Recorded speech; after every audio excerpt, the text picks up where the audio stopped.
آج ہم انشاءاللہ نظر بد اور حاسد کے شر سے بچنے کی دعائیں آپ کے ساتھ شیئر کریں گے۔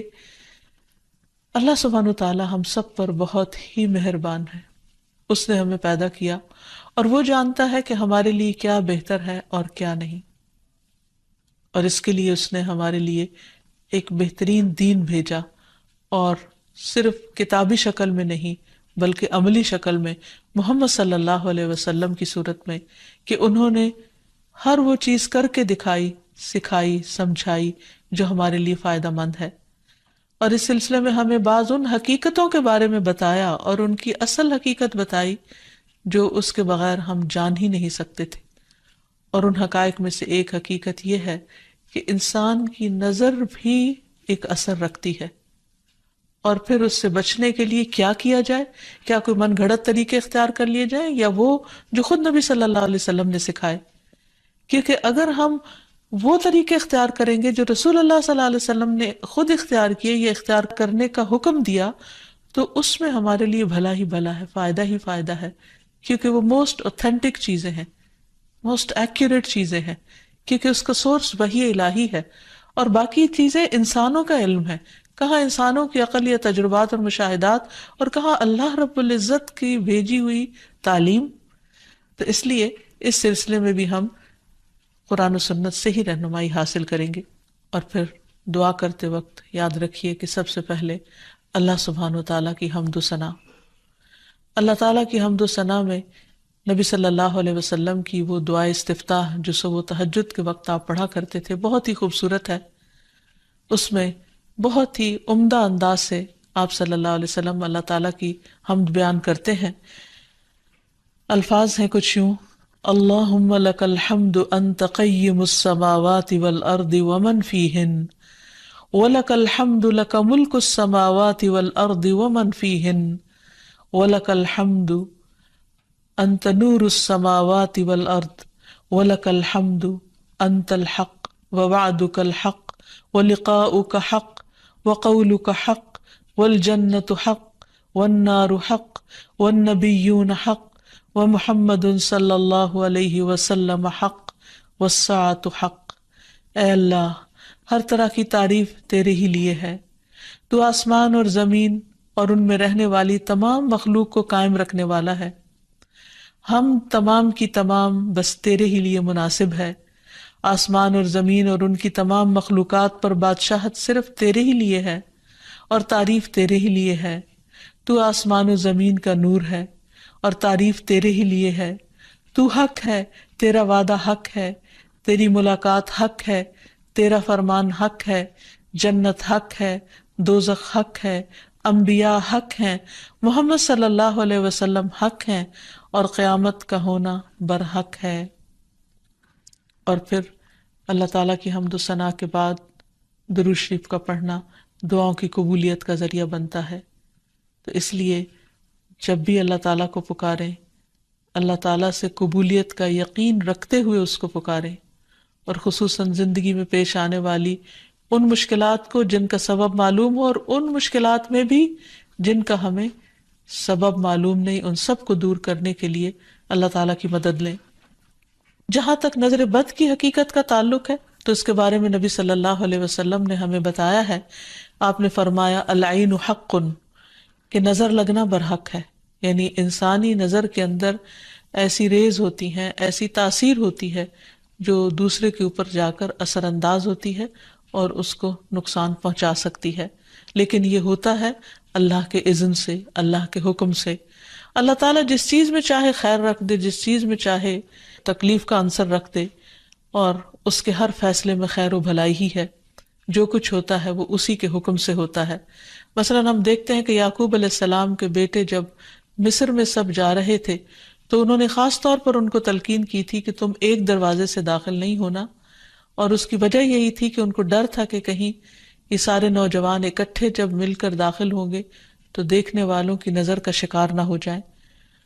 تو انہوں نے کہا وَمَا أُغْنِيَ عَنكُم مِّنَ اللَّهِ مِن شَيْءٍ إِنِ الْحُكْمُ إِلَّا لِلَّهِ عَلَيْهِ تَوَكَّلْتُ توكلت وعليه فليتوكل المتوكلون. تو انہوں نے کہا کہ میں تمہیں یہ ترکیب ہی بتا سکتا ہوں، لیکن میں تم سے اللہ کی طرف سے آنے والی کوئی چیز ہٹا نہیں سکتا. یعنی اگر پھر بھی اللہ کا حکم تم پر نافذ ہونا ہوا، کوئی نقصان پہنچنا ہوا، تو پھر میں کچھ نہیں کر سکتا، حالانکہ وہ اللہ کے پیغمبر تھے. حکم اللہ کے سوا کسی کا نہیں، اسی پر میں نے بھروسہ کیا اور اسی پر لازم ہے کہ سب بھروسہ کرنے والے بھروسہ کریں.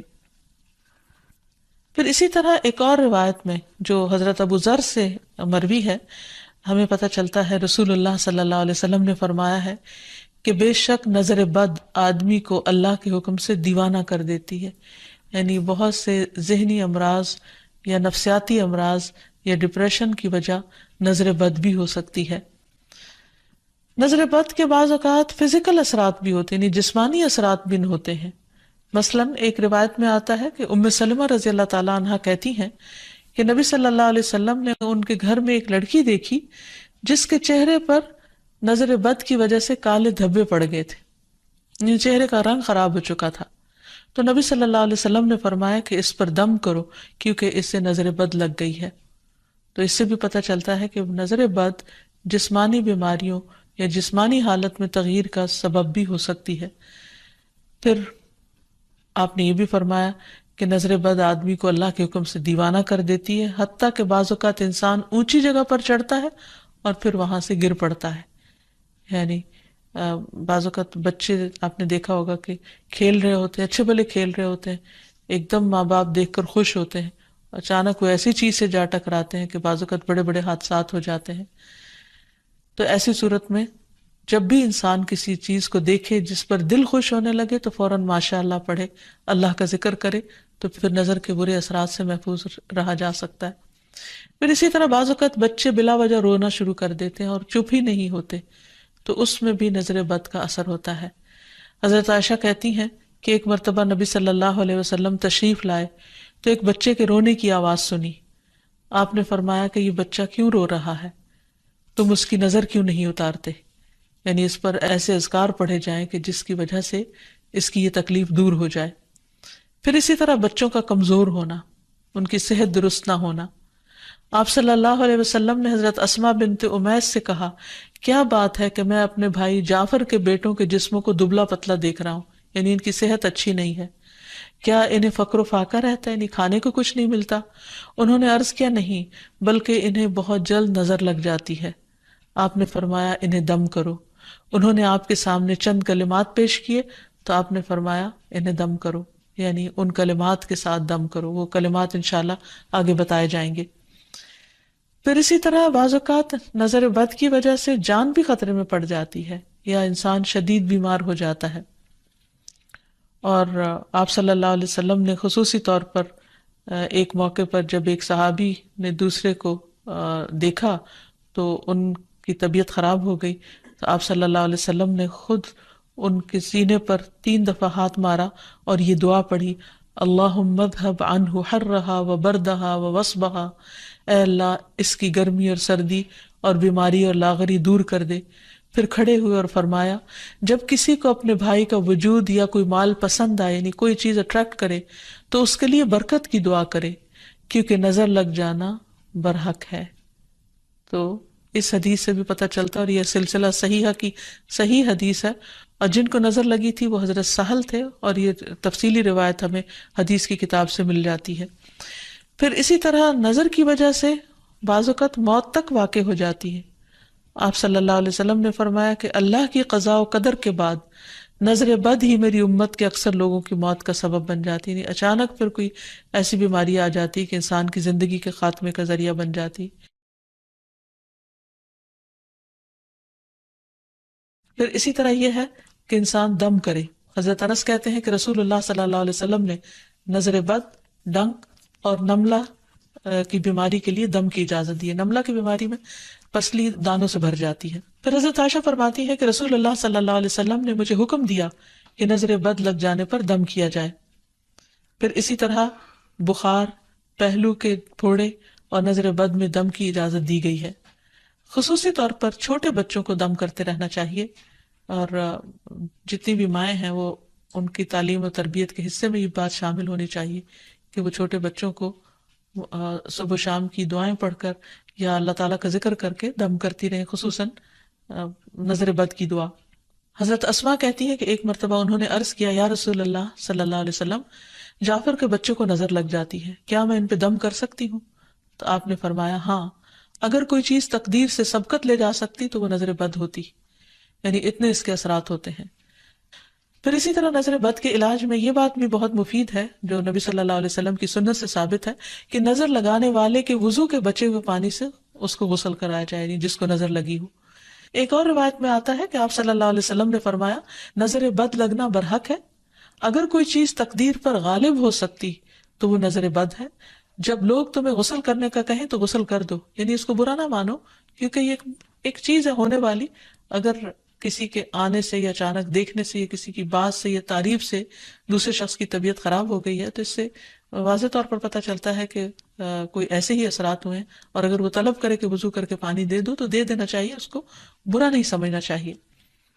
لیکن یہ یاد رکھیے کہ نظر بد کے اتار کے لیے غیر شرعی کام کرنا یہ درست نہیں، یعنی وہ چیزیں جن کا سنت سے کوئی ثبوت نہیں ملتا، جیسے بعض لوگ مرچیں جلاتے ہیں یا بعض لوگ کالے دھاگے پہن لیتے ہیں یا کوئی ایسے نشان لگا لیتے ہیں، تو ان چیزوں سے پرہیز کرنا چاہیے، کیونکہ نبی صلی اللہ علیہ وسلم نے ایک مرتبہ ایک قاصد کو روانہ فرمایا اور فرمایا کہ کسی اونٹ کے گلے میں کوئی تانت یا کوئی قلادہ باقی نہ چھوڑا جائے مگر اسے کاٹ ڈالا جائے۔ تو مالک نے کہا کہ یہ لوگ قلادے نظر بد سے بچانے کے لیے ڈالتے ہیں یا ایسے دھاگے ڈال دیتے ہیں، تو آپ نے فرمایا ان کو کاٹ کے ختم کر دیا جائے۔ پھر اسی طرح شرکیہ دم نہیں کرنے چاہیے جس میں اللہ سبحانہ تعالیٰ کے علاوہ کسی اور کو پکارا گیا ہو یا ان کا نام لیا گیا ہو۔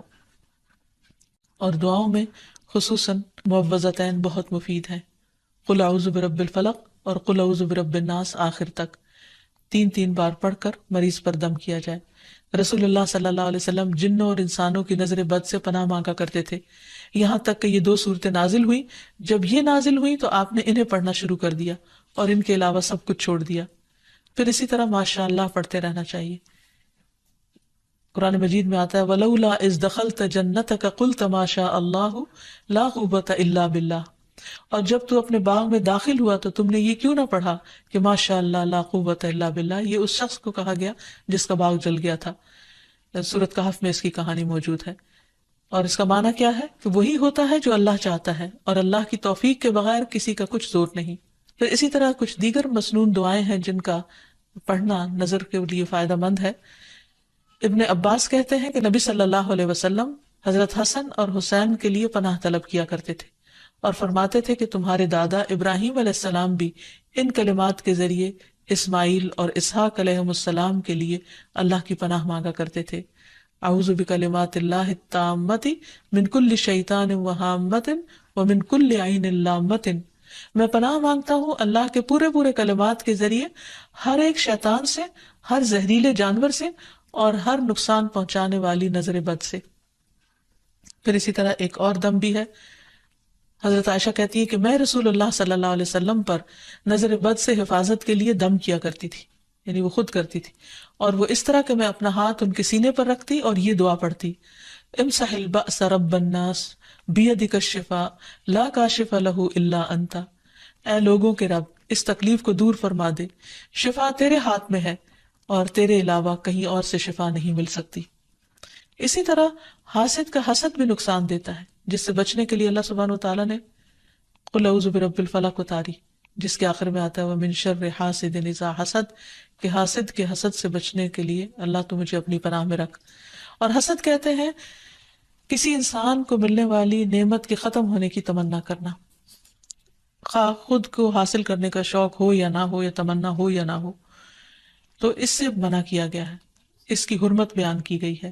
نبی صلی اللہ علیہ وسلم نے فرمایا آپس میں حسد نہ کرو، آپس میں بغض نہ رکھو، قطع رحمی نہ کرو، اللہ کے بندو بھائی بھائی بن جاؤ۔ اور یہ ایمان کے منافی صفت ہے کہ کسی بندے کے دل میں ایمان اور حسد اکٹھے نہیں ہو سکتے۔ پھر یہ دین کو مونڈ دینے والی صفت ہے۔ پھر اسی طرح یہ ہے کہ لوگوں کی خیر خواہی اسی میں ہے کہ وہ ایک دوسرے سے حسد نہ کریں۔ آپ نے فرمایا لوگ اس وقت تک خیر پر رہیں گے، بھلائی ہوگی ان کی، جب تک کہ وہ حسد نہیں کریں گے۔ پھر اسی طرح یہ ہے کہ ایسا شخص اللہ تعالیٰ کا محبوب ہے جس کے دل میں کسی کے لیے کوئی حسد نہ ہو. عام طور پر حسد کی وجہ یہ ہوتی ہے کہ انسان اپنے آپ کو بڑا سمجھتا ہے، وہ سمجھتا ہے کہ ساری خیر اور بلائی صرف اسی کا حق ہے، اور جب وہ دیکھتا ہے وہ کسی اور کو بھی مل رہی ہے تو اس پر پریشان ہوتا ہے اور اس سے چھیننے کی فکر کرتا ہے. اور یہ ان خرابیوں میں سے جو بہت اول دور میں پائی گئی. مثلا ابلیس نے انسان کو سجدہ کیوں نہیں کیا؟ حسد کی بنا پر. قابیل نے حابیل کو کیوں قتل کیا؟ حسد کی بنا پر. تو اسی طرح کسی بھی انسان کے اندر جب تکبر آتا ہے، غرور آتا ہے، ابلیسی صفات آتی ہیں، تو وہ یہ سوچتا ہے کہ اس کا مقام اور مرتبہ بس اسی کو ملے، کسی اور کی طرف نہ جائے.